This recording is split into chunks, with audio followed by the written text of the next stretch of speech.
We got a 48 Mercury, and that's not the original color, but it goes very well with this car. I can't stand when they make them like lime green and purple and weird colors. Like this gold is like, I don't know what you would call it. It's like a Aztec Mercedes gold or something. Obviously, aftermarket engine in this sucker. It's you know, got dual master cylinder, powered brakes, and alternator, and air conditioning.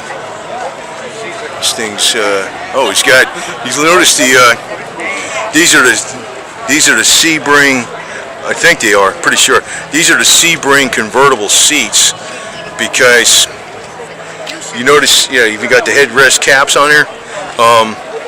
That's what they used to take. They always take the Sebring. They're reupholstered though, with you know, cloth. They originally were, you know, like leather, but you notice the harness is incorporated in the Sebring convertible seats. That's why they use them all the time. Aftermarket steering wheel, but it goes extremely well with this car.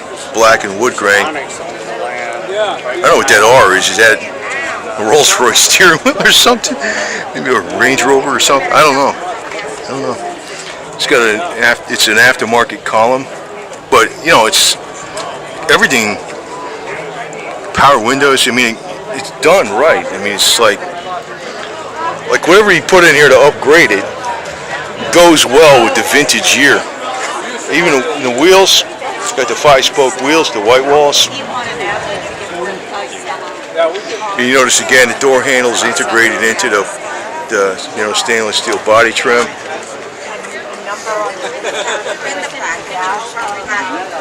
Mercury 8. Hey, gold digger. The cat. It's a gold digger. Convertible. 39. Oh, this is a convertible. Shit, I'd be putting that top down, man. I didn't even notice it was a convertible. Damn.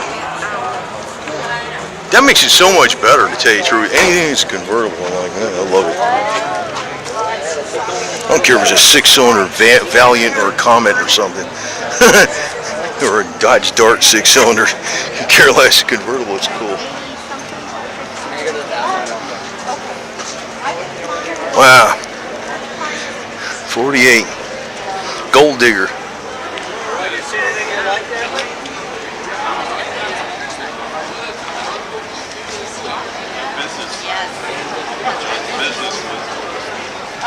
It's a freaking car, man.